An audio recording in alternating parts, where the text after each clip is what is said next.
Merhaba, ben Aslı Özkaya. Bir Şansım Olsa programının sunucusuyum.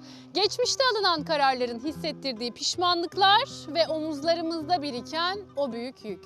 Peki, bir şansınız olsa neyi değiştirmek isterdiniz? Pişmanlıklarınızla yüzleşmek, hatalarınızı düzeltmek nasıl olurdu? Hadi gelin bu programda size bir şans yaratalım. Kızım 4 aydır yok ortalıklarda. Biz öyle bir aile değiliz. Ne olur kızımı bulun bana. Yuvasının kurtulmasını sağlayın. Çocuklarını geride bıraktı gitti. Ne olur kızımı bulun bana. Lütfen. Sevgili izleyiciler, bir kadın kolay kolay öyle durduk yere çoluğunu çocuğunu evde bırakıp kaçmaz. Bunun altında pek çoğumuzun göremediği sessiz bir çığlık vardır aslında. Gelin şimdi sizleri hem kızını bulmak isteyen hem de onun yuvasını kurtarmak isteyen Gülsüm Hanım'la tanıştırayım.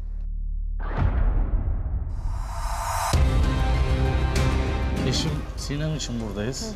Kayınvalidem de söyledi, programa başvurmak istedi. 4 ay oldu, çocukları da bıraktı. Kayınvalidem bakıyor çocuklara. Ya biz perişan olmuş haldeyiz.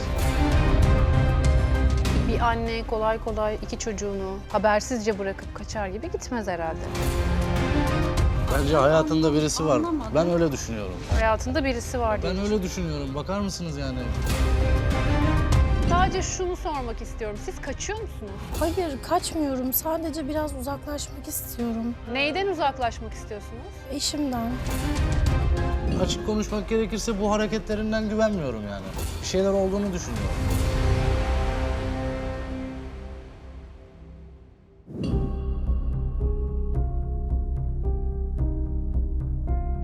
Tufan biz geldik de acaba bilmiyorum ya iyi mi yaptık? Anne neyi bilmiyorsun? Ne kadar zaman olmuş, kız gitmiş yani Ya. şansımız mı vardı?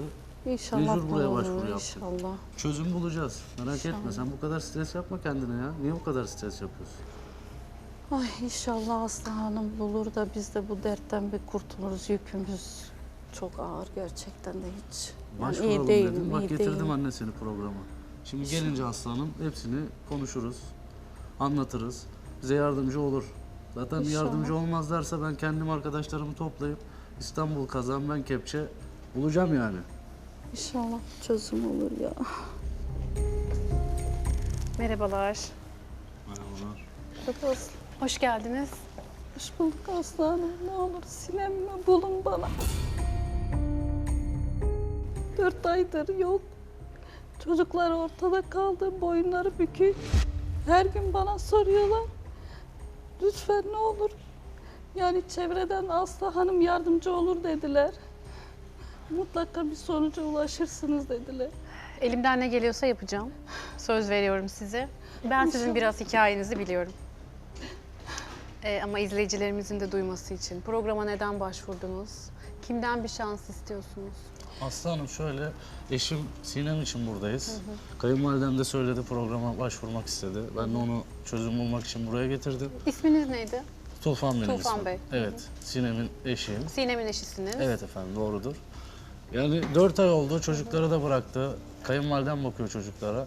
Ya biz perişan olmuş haldeyiz.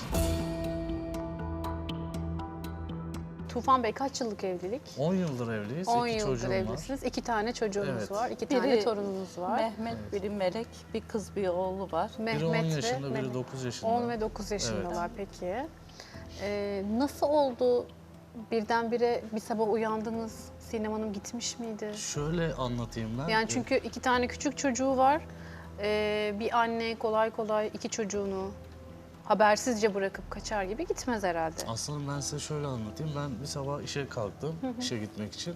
O sıra bana eşim söyledi, dedi ki pazar alışverişi yapacağım, markete gideceğim. Çocukları da anneme bırakacağım dedi. Yani sonrasında akşam saatlerinde kayınvalidem beni aradı. Dedi ki oğlum Sinem'e ulaşamıyorum. Hani nerede bu kız, haber alıyor musun? Ben de dedim bilmiyorum hani sana gelecekti. Çocukları bırakmış gitmiş. O zamandan beri ne bir haber alabiliyoruz ne bir şey yapabiliyoruz.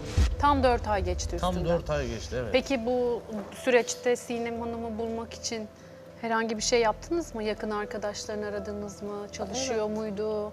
Tabii ki de. Arkadaşlarına sorduk. Karakola da gittik. O zaman 4 saat geçmişti üzerinden. Biraz daha beklememiz lazım demişler. 24 saat geçmeden Evet. Evet. Belki gelir diye. bir şey yapamıyorlar çünkü. Biz de karakoldan apar topar çıktık, işte kayınvalideme gittik. Yani belki bir haber gelir. Ertesi gün oldu, haber yok. Diğer gün oldu, haber yok. Ben arkadaşlarına gittim. Hani nerededir bu kız, nereye gitti diye. Yani hiçbiri bilmiyor. Yabancı numaralardan aradık. Ben kendim aradım. Telefonu çalıyor. Hani ortada bir kaybolma söz konusu yok. Telefon çalıyor ama Tabii kimse ki de. açmıyor. Ya şimdi şöyle, bir insan kaybolsa telefonun ne bileyim pili biter ya da başına bir şey gelse bir sıkıntı olur. Bunun öyle bir şey yok. WhatsApp'ta çevrim içi. WhatsApp'ta mesela yazıyorum ben. Peki siz de mi aradığınızda açmıyor? Hani annesi Yok, arayınca ben- açar, size kızmış, küsmüş, gitmiş Yok, desem. arkadaşları da arıyor. Aradık. Ben şimdi Sinem çocukları bıraktı bana. Biz beraber kahvaltımızı yaptık hatta. Güzel güzel konuştu, çocukları öptü. Hatta sevdiği oyuncakları söyledi. Onları alacağım, merak etmeyin dedi. Ne dedi? Sevdiğiniz oyuncakları alacağım dedi. İstediğiniz oyuncakları. Merak etmeyin dedi. Çıktı gitti. Sonra- Vedalaşır gibi mi gitti yoksa? Yani ben anlamadım. Ya düpedüz vedalaşır gibi gitmiş. Aa, Bence ben hayatında birisi var. anlamadım. Ben öyle düşünüyorum. Sonra Hayatında birisi var diye. Ben öyle düşünüyorum. Bakar mısınız yani nasıl gittiğini? ya hani? hayır hemen öyle düşünme. Öyle Tufan, anne bir yani dakika sen ya. öyle diyorsun ama Ya bence şimdi öyle. şöyle oldu. Daha önce Aslı böyle, Hanım- çok özür dilerim, daha önce böyle bir şey yaptı mı eşiniz size? Ya Bir şimdi şu- ihanetten bahsediyorsunuz. Tamam ama Aslı şimdi Hanım. yani Bunu yapabilecek bir kadın mı? Yapan Hayır, kişi de Aslı şimdi Hanım. yapan kişi Hayır, gizli hayır. gizli yapar yani. Açık Hayır, ortada Aslı Hanım. yapamaz. Öyle bir şey yok. Benim kızım öyle bir şey yapmaz. Dediğim gibi geldi, çocukları bıraktı, beraber kahvaltımızı yaptık.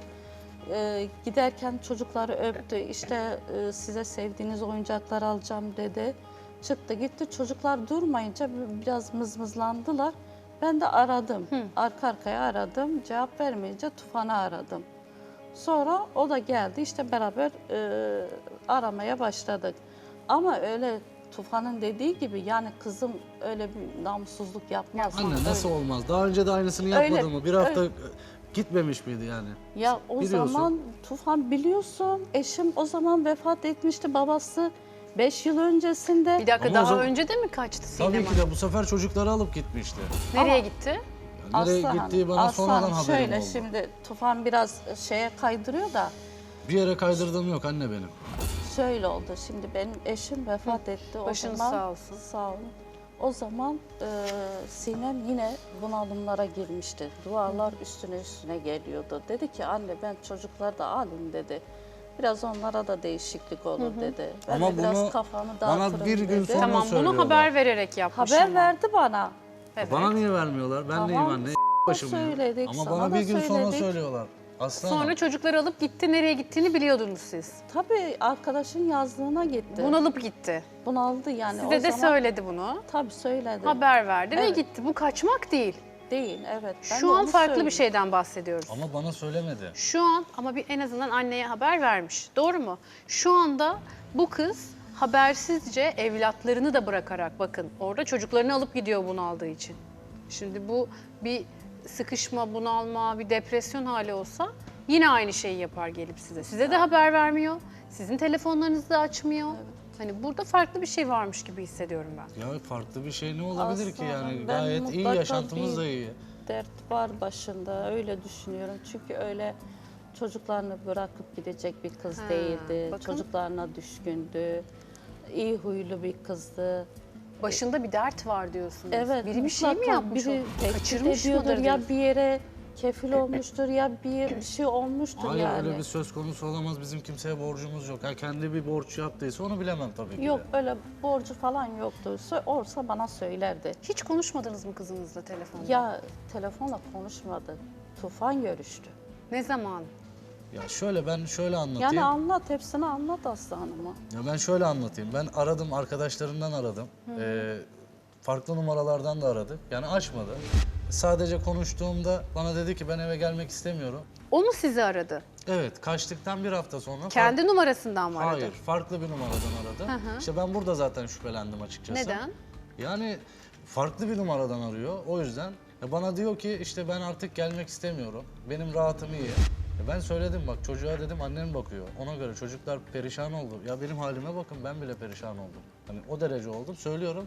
Bana diyor ki benim rahatım iyi. Anneme de bunu belirtirsin deyip tak diye suratıma kapattı telefonu. Hani ne olduğunu ben de Peki anlamadım. sormadınız mı bu kimin numarası? Nereden Ya arıyorsun? vakit Nerede olmadı kalıyorsun? sormak için vakit olmadı. Yani hızlı Bir daha hızlı. aradınız mı o numarayı Çok hızlı hemen? konuştu yani ben anlayamadım. Çok O hızlı. numarayı bir daha aradınız mı? Evet aradım. Açmadı. Açan olmadı. Bir evet. daha konuştunuz mu hiç? Yok. Peki ne yiyip ne içiyor? Parası pulu var mı? Para istemişti ya senden. Ya para benden istedi, şöyle istedi. Ben bana söyledi, dedi ki ben tatile gittim. Buradan geri dönüş yapamıyorum. Param bitti, bana para yollar mısın dedi. Tatile mi? Öyle dedi bana. Ya ben param bitti benim, tatile geldim dedi. Uzakta olduğum için dedi. Benden para istedi. Ben de dedim tamam olur dedim, yollayayım, nasıl yapayım? Yani bir kere IBAN'a yolladım para. Diğer zaman telefondan istedi. Hani ben söyledim dedim ki elden vereyim. Geleyim hani elden vereyim ihtiyacım varsa tamam hani bana anlat. Yok dedi. Ben senin parana ihtiyacım yok dedi elden duyunca. Kapattı. Ama IBAN'dan yolladım. Kaç defa yolladım. Yani ben artık kendimi böyle dolandırılır gibi hissediyorum. Hani birisi bunun aklına mı giriyor, ne yapıyor? Yani Yok sürekli Sinem benden öyle para bir istiyor. kız değil. Sinem öyle bir kız değil. Ya öyle değil ama bakın Hayır. 4 ay olmuş burada. Öyle dolandırma. Yani çözüm bulalım, çözüm onlar- buluyoruz işte Hayır, burada. Peki çözüm sizin öyle değil. etrafa sağa sola borcunuz var mı? Yok, kesinlikle borcum yok. Ne iş yapıyorsunuz? Ben reklam işi yapıyorum, tabelacıyım. Eşiniz çalışıyor muydu? Yok, ev hanımıydı. Çocuklara bakıyordu, Evet, evdeydi. evet, doğru. Yani hiçbir şey de esirgemedim. Şu anda çocuklar nerede peki? Kayınvalidemde. Ben bakıyorum da şu an buraya geleceğim diye arkadaşıma bıraktım. Arkadaşınıza bıraktınız. Yakın arkadaşınız mı bıraktığınız Evet, kişi? yakın arkadaş. Peki çocuklar annesini sormuyor mu? Sürekli soruyorlar Aslan Hanım. Hiç çocukları da aramıyor. Çocuklar zaten aranmıyor. Çocuklar şöyle büyük oğlan içine kapandı. Birden yani öğretmenleri falan da fark etmiş. Hatta Okulda öğretmenine sorunlar sormuş. çıkmaya başladı. Annesini sormuş öğretmenine söylemiş. Küçüğü biraz daha ona göre enerjik ama o da annem gelecek mi? Annemin anahtarı var mı? Ah canım daha çok küçükler. Gece mesela büyük oğlan gidiyor, kapının şeyini açıyor, kilidini. Anahtarı dışarıda bir yere bırakıyor. İşte annem Küçük oğlan mı gelebilsin. yapıyor bunu? Bunu Küçük büyük, olan, yok, büyük büyüğü olan. yapıyor. Bakın bakar mısınız aslanım yani çocukların psikolojisi de burada Evet, alt üst halde yani. davranışlarına yansıdı çocukların. Hani bir insan nasıl bırakıp gidebilir çocuklarını? Ben Peki, anlam veremiyorum. Siz birazcık belki hani eş, koca olarak aldatıldığınızı düşündüğünüz için bu soruyu size değil, kayınvalidenize sormak Aslanım, istiyorum. öyle şeyler bunun kafasına sokmayın lütfen. Ben öyle bir şey sokmuyorum, yok. kendi söyledi. Yani Onun için şey- size soracağım. Kızınız bunu yapabilecek ya da çocuklarını geride bırakabilecek sorumlulukta mı? Yani Hayır ben kızım asla biz bir öyle erkeğin peşinden yetişmedi. gidip çocuklarını bırakır öyle mı? bir insan değil aslında. Ya aslanım, Çok görüyoruz çünkü bunu. aslanım yani öyle aslanım, ama şimdi hiç- ben hiç şunu öyle belirtmek değil. istiyorum. Yani evin içinde yaşayan kayınvalidem değil, ben yaşıyorum. Ama o şimdi kızını daha iyi tanır. Siz Olabilir, eş olarak evet. direkt aldatıldığınızı Ama şimdi Kaçıp şunu gittiğini söylesem siz düşünebilirsiniz. ne düşüneceksiniz Buyurun. peki? Yani seyircilerimiz ne düşünecek? Ben şunu belirtmek istiyorum. Yani şimdi affedersiniz banyoya girerken bile telefonla giriliyor yani banyoya. onu soracaktım. Şüphelendiğiniz bir şey mi var? Evet, Yakaladınız yani mı bir şey? Yakalamadım. Yani bir insanı nasıl yakalayacaksın? Gizli yapıyor sonuçta yani. Ya Yapıyorsa oğlum, da gizli yapıyordu. arkadaşlarıyla konuşuyorlar yani. Anne sürekli banyoda arkadaş- annesi nasıl konuşabilir Ya yok, arkadaşıyla? ben- Kaç kere söyledim. Özel bir telefon mu gelecek? Niye Asla banyoya onun telefonla öyle giriyorsun bir dedim. erkekle konuşacağını sanmıyorum. Öyle bir insan değil. Tamam geldik işte anne buraya. Çözümü Tamam, burada bulacağız. inşallah Bakacağız. gelir, Eğer inşallah benim dediğim gelir. çıkarsa da zaten O zaman size tamam. de dediklerinizi yuttururum. Olur, İnşallah olur, gelir. olur. Olur, İnşallah buradayız. gelir. Peki 5 sene önce de kaçtı demiştiniz. 5 sene Yani önce kaçtı ama haber vererek Haber gitti verdi babasının bana, vefatından sonra. Nereye gitmişti? Arkadaşın yazlığına gitmiştim. Peki o arkadaşını aradınız mı şimdi? Arkadaşı Aramaz yurt olur dışında muyuz? aradık da o yurt dışında. Onlarla iletişim halinde mi? Onlarla konuşuyor mu? Yok ben şöyle Şu arkadaşının an yazdığına kimseyle gittim. konuşmuyor. Arabayla gittim arkadaşının yazdığına. Çektim arabayı kenara hani bir gözetleyeyim dedim ne var ne yok hani orada mı acaba diye. Kuş uçmuyor orada. Yani oraya gitmemiş belli ki. Peki oraya o zaman yani bir zaman gitmiş ya oraya. Evet. Demek ki o kızla yakın arkadaşlar. O kızla konuşup onu arayıp aramadığını, ondan bir yardım isteyip istemediğini ya da onun herhangi özel bir durumunu bilip bilmediğini sorguladınız mı? Sorguladık Sana tabii. söylemez seni aldatıyorsa, Bana- annesi de bilmez. Yani. Ama en yakın arkadaşı bilir bunu. Ama şöyle arkadaşlarını aradığımda arkadaşları da benim yanımda biliyorlarmış. Onlar da aramışlar onu. Onlara da açmamış. Onlar da benim yanımda biliyorlarmış. Arkadaşlarına Sordunuz sordum. yani. Bazıları da yeni öğrendi yani kaybolduğunu. Onlar da yeni öğrendi. Nasıl biriydi? Çocuklarıyla ilgili miydi?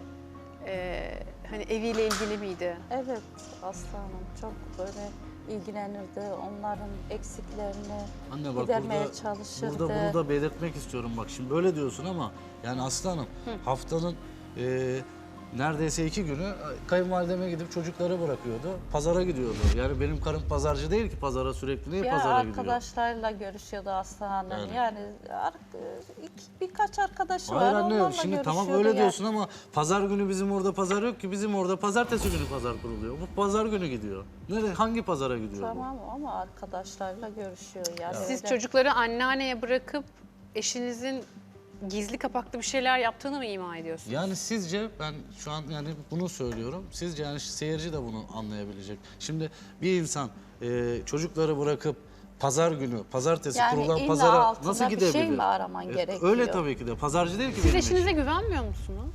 Yani ben açık konuşmak gerekirse bu hareketlerinden güvenmiyorum yani. Bir şeyler olduğunu düşünüyorum. Hani Hemen tekrar öyle. da barışmak istemem yani.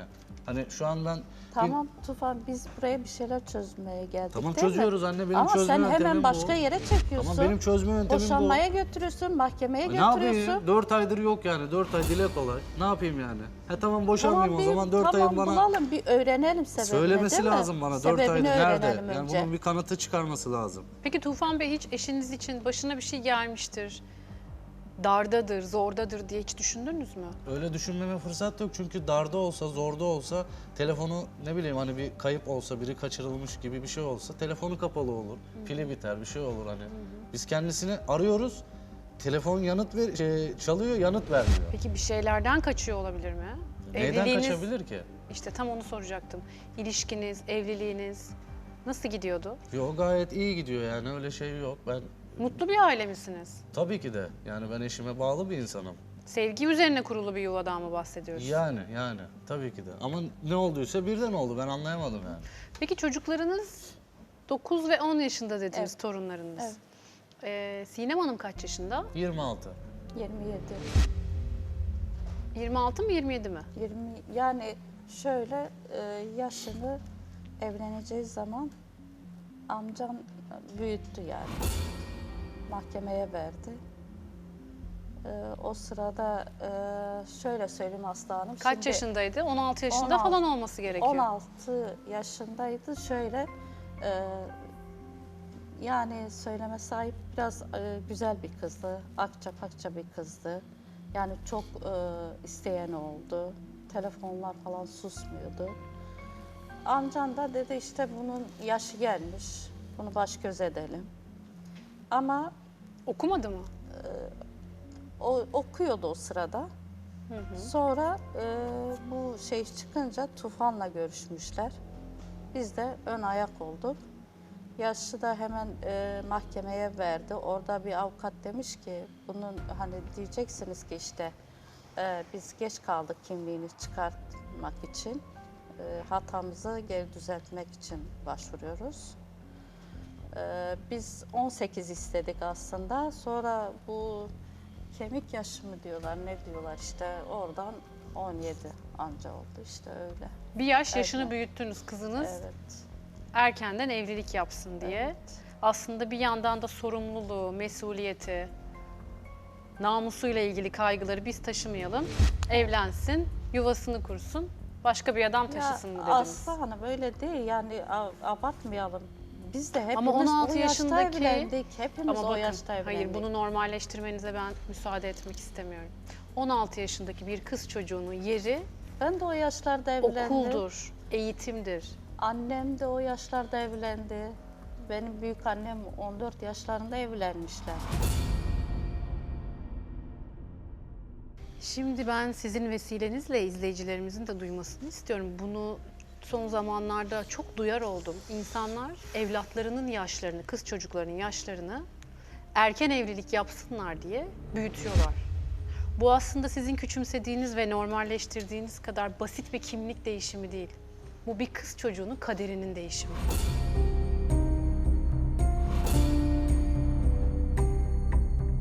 Daha kendini bulamamışken, kendi benliğini, kendi sesini bulamamışken 16 yaşındaki bir kız çocuğunun kadınlık yapmasını istiyorsunuz. Annelik yapmasını istiyorsunuz.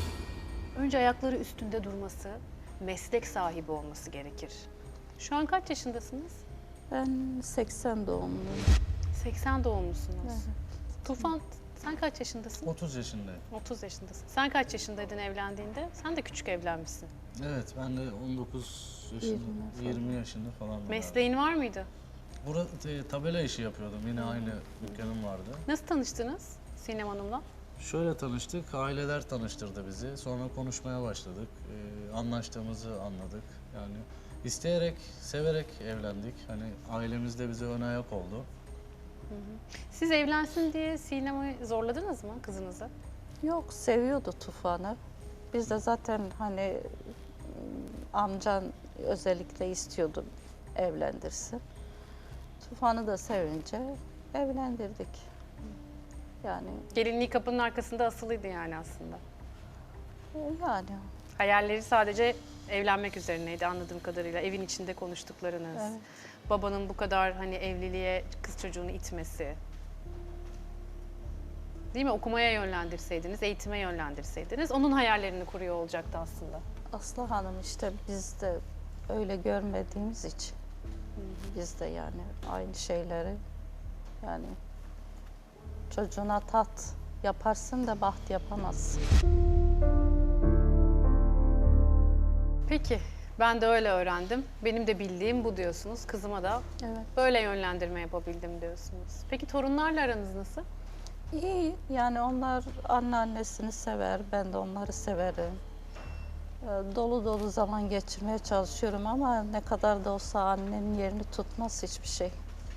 Yani 4 aydır birliktesiniz. Evet, 4 İyice aydır. bağlanmışsınızdır birbirinize. Bağlandım ama yoruldum da.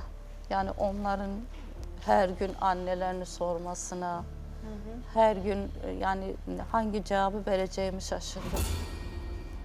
Yani bir an önce istiyorum gelsin, çocukların başında dursun. İsteğim bu. Bakalım durabilecek mi? Peki, şimdi anne gitti. Çocuklar psikolojik olarak çok etkilenmiştir anlattığınız kadarıyla da. Onların davranışlarında bir sorun var mı? Aslı Hanım yani bilmiyorum söylesem mi burada şimdi. Söyleyin, gerekirse biz keseriz, atarız. Merak etmeyin. Büyük çocuk altını ıslatmaya başladı geceleri.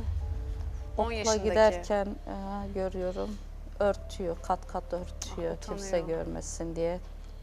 Kız kardeşini odaya bırakmıyor. Hani kimse görmesin diye. Küçüğü de zaten hep soruyor işte annemin anahtarı var mı? Annem anahtarını Gelecek. bulmuş mudur? Yolu biliyor mudur? Bir ümitli annelerini Her bekliyorlar. gün o sorularla muhatabım yani.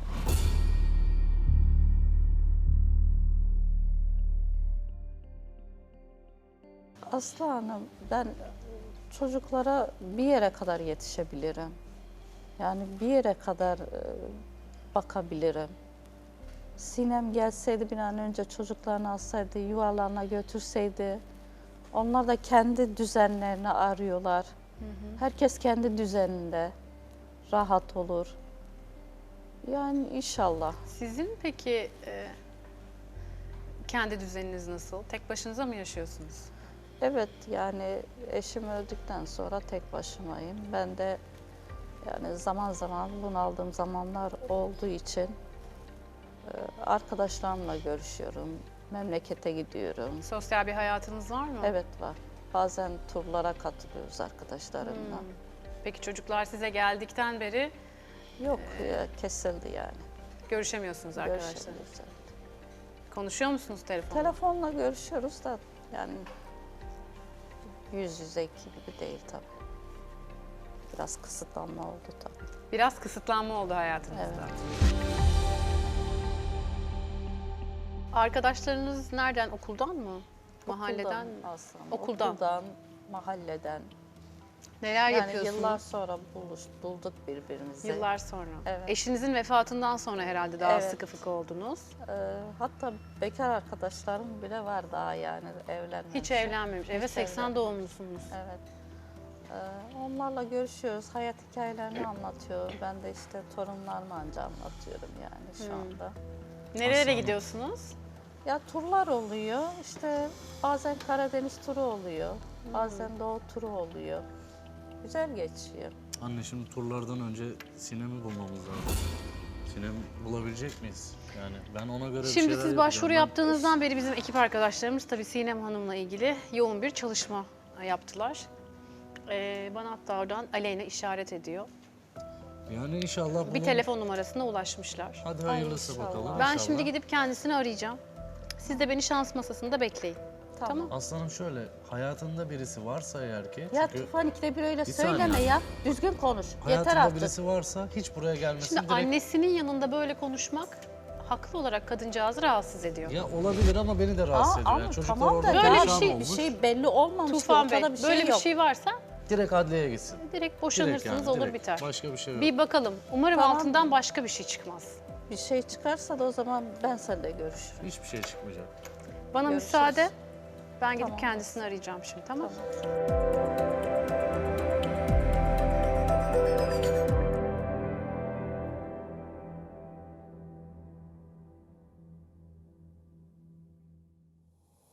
Sen niye kameraların önünde öyle söylüyorsun? Ben sana söz verdim değil mi? Bulacağım. Kız gelecek, yuvasına geçecek. Çocukların başında duracak. Niye öyle söylüyorsun? Tamam da anne buraya Sinem'i aramaya gelmişiz. Sen Tamam yok ama geziler sen ikide söylüyorsun, bir, yok ikide bir, hamamlara söylüyorsun, yok ikide bir bilmem şey neyi söylüyorsun. Ben söylüyorsun ya. gerildim Yok burada biri ya. mi var, aldatıyor mu? Allah'ım ya Rabbim ya. Hayır gezi sırası mı, şey sırası mı? Burada geldik. Tamam Sen sordu neden- Aslanım, ben de söyledim. Tamam ben de gerildim ister istemez yani. Sevgili izleyiciler, siz de fark ettiniz mi bilmiyorum ama herkesin Sinem Hanım'ı arama sebebi farklı. Çocukları onu gerçekten özlemiş. Eşi aldatılıp aldatılmadığını merak ediyor ve kendi yoluna bakmak istiyor bir an önce. Ve annesi torunlarına bakmaktan sanki biraz yorulmuş ve sosyal hayatına dönmek istiyormuş gibi geldi bana. Bakalım Sinem Hanım'a ulaşabilecek miyiz?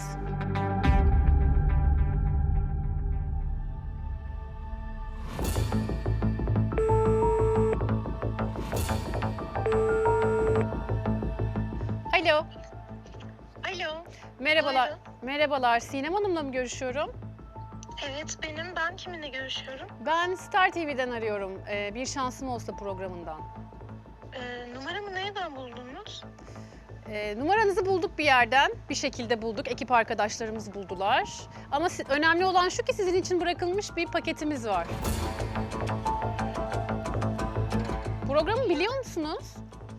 Evet biliyorum. Hatta size başvurmayı bile düşündüm ama bana yardımcı olabilecek misiniz? Bundan emin olamadığım için başvurmaktan vazgeçtim. Ne için başvuracaktınız bize?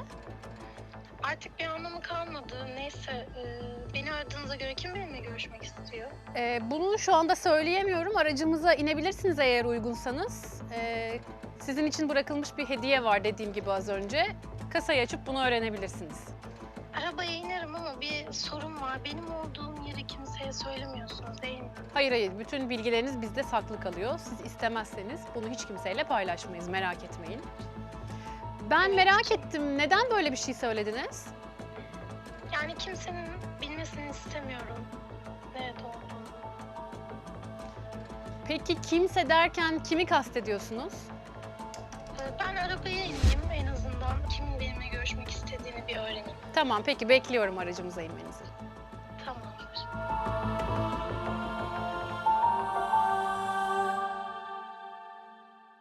Sevgili izleyiciler, sanki korktuğum başıma geliyormuş gibi bir his var içimde. Siz de duydunuz biraz önce Sinem Hanım. Benim telefon numaramı, iletişim bilgilerimi hiç kimseye vermiyorsunuz değil mi dedi. Sanki kaçıyor gibi bir his var içimde.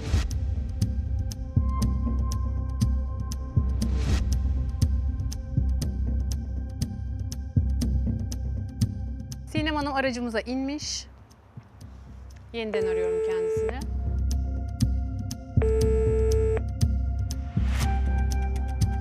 Alo. Sinem Hanım araçtasınız. Evet, araca geldim. Bu zarfı mı açtın? Evet, zarfı açıyorsunuz. İçinden çıkan şifreyle kasayı açın lütfen. Tamam, bakıyorum. Programı takip ediyorsunuz anladığım kadarıyla. Evet, daha önce de başvurmak istemiştim bu yüzden. Kasanın içinden çıkan şeyi benimle paylaşır mısınız?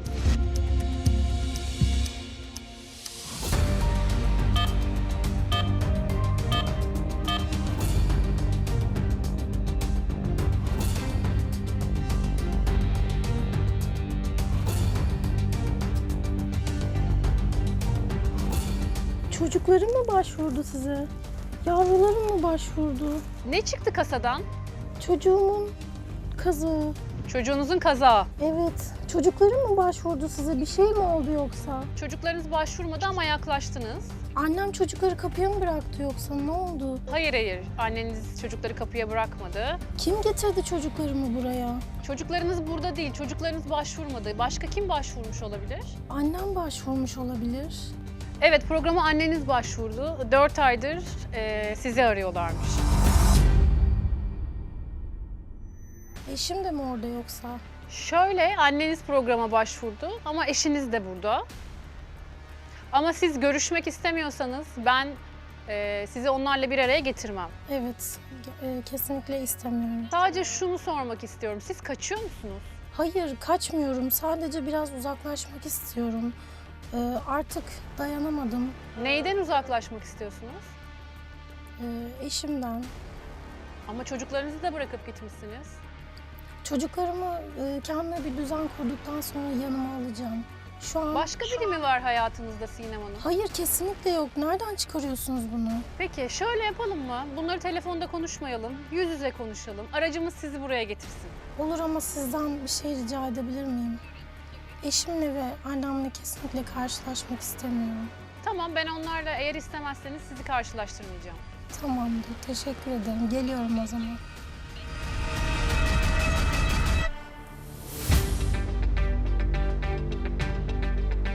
Sevgili izleyiciler, Sinem Hanım'ın bir şeylerden kaçtığını artık net olarak anladık. Ama neyden ve kimden kaçıyor onu artık geldiğinde öğreneceğiz.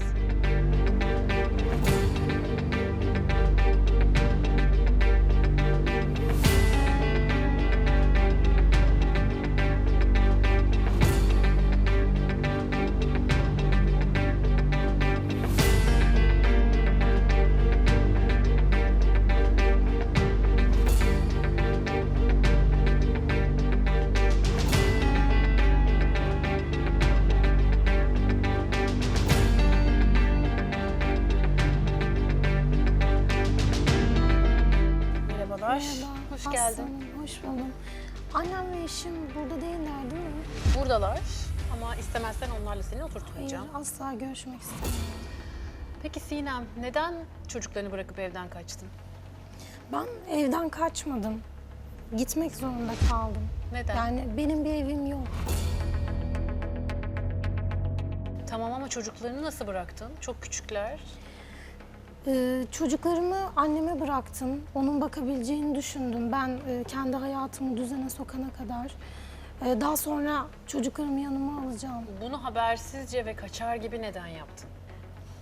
Başka bir şansım yoktu. Dayanamadım daha fazla. Neye dayanamadın? Eşimle olan sıkıntılar. Sen eşinden mi kaçıyorsun? Evet, Eşinden neden kaçıyorsun? şiddet görüyorum. Şiddet görüyorsun. Hem fiziksel hem psikolojik şiddet görüyorum. Evden çıkmama izin vermiyor. Sadece anneme gidebiliyorum. Peki bu durumu annen biliyor mu? Annene söyledin mi? Söylemez olur muyum? Anneme söyledim ama aile içinde böyle şeyler olabilir dedi. Bir dakika, annene bu durumu söyledin. Ve annen sana aile içinde şiddet olabilir. Ve sen bu durumu normalize etme dedi aslında sana. Evet, kadın dediğin bunları idare eder. Yuvasının, çocuklarının başında durur dediler. Ya dayak yediğin halde o evde kal dedi annen sana. Evet. Hayır sevgili izleyiciler, buradan çok net bir şekilde söylüyorum. Sevgide korku olmaz. Yuvada dayak olmaz. Evlilikte şiddet olmaz. Bunu anne babalara da sesleniyorum. Normalleştirmeyin. Evlilik böyle bir şey değil. Evlilik güven duygusu içinde insanların saygılı bir şekilde birbirlerini, fikirlerini önemsediği bir yer. Sen dayak yedin. Sığınacağın yer baba ocağı olmalıydı. 5 yıl önce de babanı kaybetmişsin. Başın sağ olsun. Sen annenin kapısına gittiğinde annen kapıları yüzüne kapadı. Dayak yemeye devam et. Bu normal bir şey dedi sana. Evet. Biz de böyle gördük, böyle yaşadık dedi.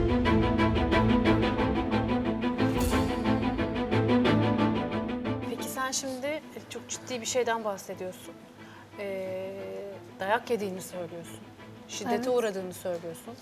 Belki bunu defalarca kez çocukların önünde bile yaşamışsındır, bilmiyorum. Peki ne yapıyordun böyle bir durumda? Odaya mı kapatıyorsun kendini? Nasıl kaçıyorsun? Nasıl baş ediyorsun bu durumla? Çocuklara yansıtmadım hiçbir zaman. İlk başlarda çocuklar uyuduktan sonra oluyordu. Sonralarda anneme bırakmaya başladım. Beraber vakit geçiririz sandım ama Sen durumu düzeltmek için, birlikte vakit geçirmek için mi çocukları annene bırakıyordun? evet, ama öyle olmadı. Kayınvalideme gidip çocukları bırakıyordu. Pazara gidiyordu. Yani benim karım pazarcı değil ki pazara sürekli. Niye Ya pazara gidiyor? arkadaşlarıyla görüşüyordu hastanede. Peki hiç polise gitmedin mi? Şikayetçi olmadın mı? Hastaneye gittiğim zaman bir darp raporu aldım ama şikayetçi olmadım. Sonrasında ne olacağını bilemediğim için Korktun mu aslında? korktum, evet. Darp raporlarım var hatta. Yanımda getirdim. Görebilir miyim? Tabii.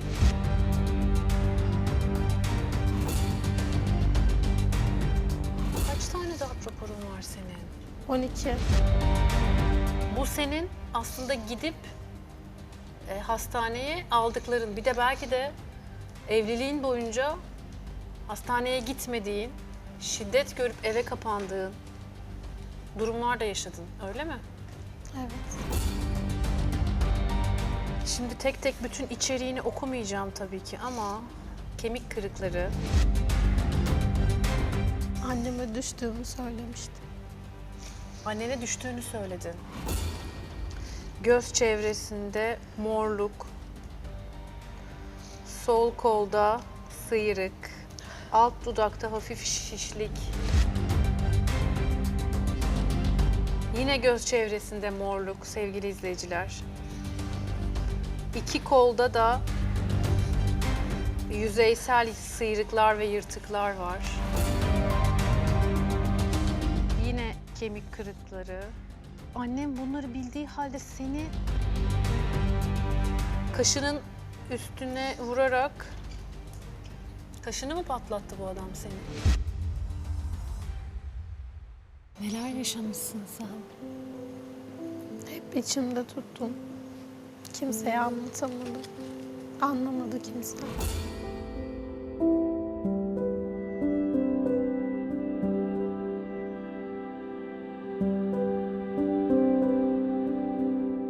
Sen bu şiddetlere maruz kaldın. Hastaneye gittin, raporlarını aldın. Şikayetçi olmaktan korkup tekrar eve geri mi döndün her defasında? Dayak yiyeceğini bile bile, tekrar şiddete uğrayacağını bile bile.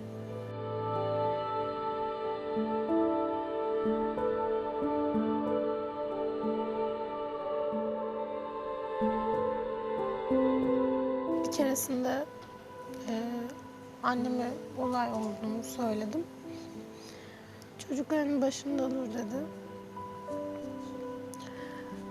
Daha önceden de zaten bir 5 yıl önce kaçtığımda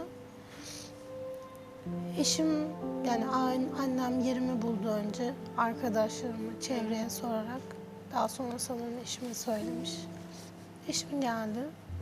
Çocuklar tabii habersiz boynuna atladı. Acaba dedim böyle devam edecek mi? Düzelecek mi diye düşündüm. belki de. Çocuklarım için. Geri döndüm eve. Ama bir yerden sonra asıl çocukları düşünmek için, asıl onlar için hem de kendim için böyle bir adım atmam gerektiğini anladım. Karar verdim. Yani aslında sen bana şunu söylüyorsun. Ben düzelir diye geri döndüm ama şiddet artarak devam etti. Ki böyledir Evet. zaten. Şiddetin bitmesini bekler kadınlar. Belki düzelir der ama şiddet artarak devam eder sevgili seyirciler. Muhtemelen annen de baban tarafından şiddete uğruyordu ve annen için bu durum normalleşmişti. Seni de kapıları yüzüne kapatarak aslında bunun normal bir şey olduğunu alıştırmaya çalıştı. Evet, ben çocuklarıma böyle yapmak istemedim. Onları da kurtarmak istedim.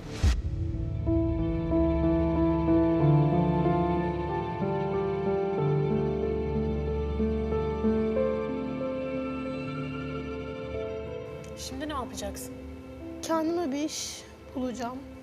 Bu süreçte ne kadar boş kaldığımı fark ettim. Arkadaşlarım üniversite okurken ben çocuk sallıyordum. Annemin arkadaşlarıyla günlerdeydim. Sana söz veriyorum ki bir daha o adam tarafından şiddete uğramayacaksın. Çünkü biz senin yanındayız artık. Tamam mı? Bunları iyi ki getirdin. Enis, siz anladın nereye arayacağını. Ama aslanım böyle olmaz. Çocuklarım var annemin yanında. Ya onlara bir şey olursa? Hiçbir şey olmaz. İyi oldu hatırlattın. Çocuklarla ilgili de gerekli müdahaleleri yapmanızı istiyorum. Şimdi sana söz veriyorum. Ben senin arkandayım. Bütün ekip senin arkanda. Tamam mı? Bundan sonra kocandan dayak yemeyeceksin. Şiddete uğramayacaksın ve bunun normal bir şey olmadığını evlatlarına sonuna kadar öğreteceksin.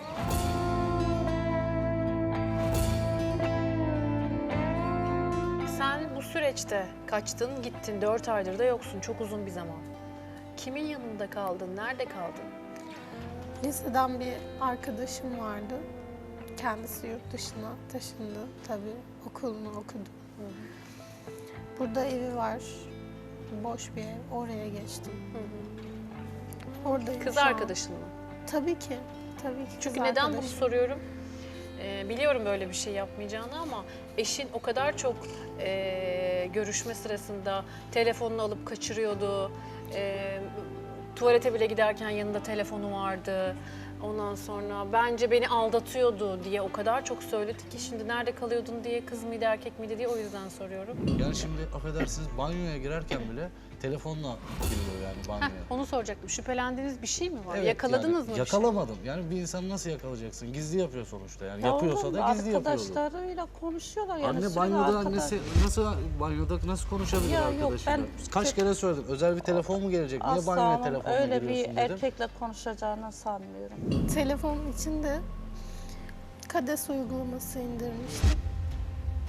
Yanımdan Hiç ayıramazdım. bastın mı? Bastım ama emin misiniz diye bir soru gelince emin olmadığımı fark ettim. Korktun mu? Korktum. Ah sinema. Şimdi Kades uygulamasında uygulamaya bastığınız zaman emin misiniz diyor. Çünkü çocukların elinde de bazen telefonlar oluyor ve boş yere polisleri, güvenlik ekiplerini boş yere meşgul etmemek adına yetişkinler için emin misiniz diye bir buton çıkıyor karşınıza. Sen oraya basmaya cesaret edemedin. Çünkü aslında sonrasında olacaklardan korktun. Evet. İlkinde bassaydın bugün bu kadar çok raporla buraya gelmeyecektin. Elinde bir tane raporla gelecektin. Çok küçük. Ya da zaten artık kurtulmuş olacaktın Sinem. Çok küçüktüm. Neyin içinde olduğumu bile farkında değildim. Küçük yaşta evlendin. Çocukları kucağıma aldığımda farkına vardım. Evliliğin ne olduğunu. Peki düzenli olarak eşinden birkaç kez para istemişsin bu 4 aylık süreçte. Ondan kaçtığımı düşünmesin diye iletişimde kaldım. Hani para istedim. Bir de kendime bakmam gerekiyordu. Bir İş bulamadım. Bu yüzden. Hayatta kalmak için bir Evet. aslında karnını doyurmak için falan mı istedin o paraları? Tabii. Yani anca bir tencerede pişirip kapağında yiyordum. O kadar. Peki Sinem ablacığım 16 yaşında evlilik yapmışsın. Neden erkenden evlendin? Bizi sadece tanıştırdılar. Ben arkadaş olarak konuşacağız sandım. Sonradan babam bu şekilde ilerlemez. Böyle konuşamazsınız, uygun değil dedi. Sonra annem biraz daha zaman var, hani ileride evleneceğim diye düşünüyordum. Nişanı hızlandırmaya başladılar. Herkes yardım etti. Oldu bittiye geldi. Ne olduğunu anlamadan evlendin yani. Evet. Evliliğin ne olduğunu bilmeden 16 yaşında, çocuk yaşta. Evet. Sen peki yaşın büyütülmüş senin. Sen istedin mi yaşının büyütülmesini? Ben anlamadım ne için olduğunu, bilmiyordum. Arkadaşlarımın yanında büyük gözükürüm. Ayrı bir şey olur diye Havan düşündüm. olur diye düşündün Evet, değil mi? havan O olur yaştaki diye bir çocuğun düşündüm. zaten bunu anlama ihtimali yok ki. 16 yaşında. Bütün arkadaşları ben 17'yim yani sizden daha büyüğüm. O bir güç, o bir işte Evet. popülerite o dönemde. Sen onu öyle algıladın ama Öyle orada fark algıladım. etmedin ki aslında Hiç senin fark çocukluğun elinden alınıyor, çalınıyor. Geleceğin elinden alınıyor. Okuma hakkın elinden alınıyor. Öyle oldu. Şimdi bir mesleğin olsaydı, ayaklarının üstüne basıyor olsaydın, değil mi? Bak sen Öyle hiç şu anda aslında çok acı bir şey sevgili izleyiciler. Düşünsenize çaresizlik öyle bir şey ki evden kaçıyor, şiddete uğradığı, şiddet gösteren adamdan para istiyor kaçtığı yerden. Ne için? Karnını doyurmak için. Nasıl bir çaresizlik bu düşünsenize. Yani sana acı çektiren, sana kötü davranan, seni döven bir adamdan evden kaçıp, ondan kaçıp gitmene rağmen bir beklenti içindesin. Avucunu açıyorsun, elini açıyorsun. Para yolla bana. Yani sen yollayamazsan ben aç kalırım diyorsun. İşte kız çocukları bunu yaşamasın diye aslında deminden beri eğitimin, üniversitenin, meslek edinmenin önemini anlatmaya çalışıyoruz. Bu kız üniversite okusaydı ailesi tarafından evlendirilmek için değil de okumak için yüreklendirilseydi, hayalleri gelinlik giymek değil, okumak olsaydı bugün biz seninle oturup bunları konuşmuyorduk. Tamam. Okumak istiyor musun? Çok istiyorum. Biliyor musun hiçbir şey için geç kalınmış sayılmaz. Benim üniversitedeyken sıra arkadaşım ben 20'li yaşlardayken 45 yaşında bir kadındı. Ve sınıfın en çalışkanıydı. 2 tane çocuğu vardı. Aslında hiçbir şey için geç kalınmış sayılmaz. Doğru, evet. Yapmak istiyorum zaten. Biz Onu sana da bunun okumak için istiyorum. yardımcı olabiliriz belki Sinem. Çok sevinirim. Tamam. Sinem sana bu soruyu sormayacağım. Eşinle ve annenle görüşmek istiyor musun demeyeceğim. Çünkü sen istesen de ben seni görüştürmem onlarla. Ama sana şunu soracağım. Evlatlarını görmek istiyor musun? Tabii ki. Başka ne isteyebilirim? Tamam. Programın sonunda seni onlarla kavuşturacağım. Tamam. Çok küçükler. Onları şimdi ekran önüne çıkaramayız. Tamam. Bana müsaade et. Annenle şu anda mecburen kocan diyorum. Kocana 2 çift lafım var benim. Ben şimdi onların yanına gidiyorum. Sen de burada arkadaşlarımızla biraz sohbet et. Bak Aleyna var orada seninle ilgilenecek. Burada beklemen gerekiyor şu anda. Tamam, bekleyeceğim. Görmek isteyeceğini düşündüğüm şeyler yaşanacak çünkü. Tamam, şunları da alıyorum ben. Görüşeceğiz.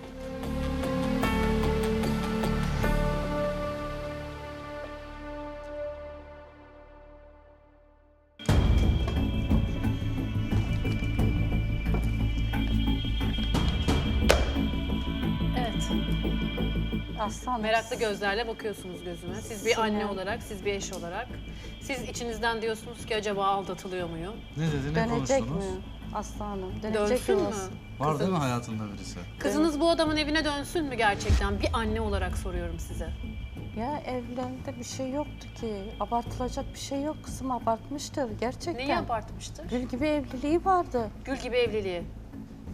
Gül gibi evlilik dediğiniz 10 tane rapor var bakın. 10 tane, Ne raporu? 10 tane rapor var burada. Onlar ne raporu? Ne raporu biliyor musunuz?